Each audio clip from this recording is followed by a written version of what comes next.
নমস্কার সম্মানীয় দর্শকবৃন্দ, জুলাই মাস পড়ে গিয়েছে। জুলাই মাসে পশ্চিমবঙ্গ সরকারের জনমুখী প্রকল্পের টাকাও কিন্তু ব্যাংকে দেওয়া শুরু হয়েছে।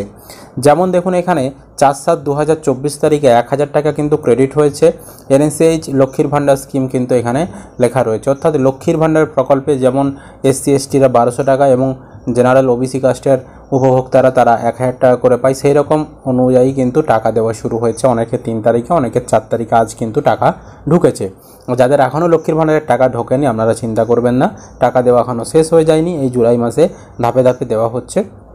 তো এই সপ্তাহের মধ্যেই আশা করা যায় আপনারা আপনাদের ব্যাঙ্ক অ্যাকাউন্টে সকলেই লক্ষ্মীর ভাণ্ডার প্রকল্পের টাকা পেয়ে যাবেন।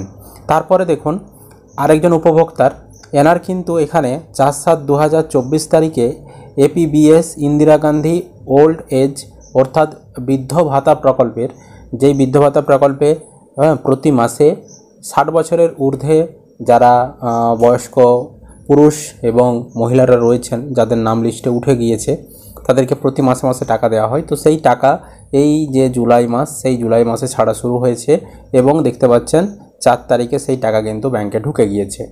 তো বিধবা ভাতার টাকাও কিন্তু ছাড়া শুরু হয়েছে, বিধবা ভাতার টাকাও কিন্তু ঢুকছে ব্যাঙ্ক অ্যাকাউন্টে।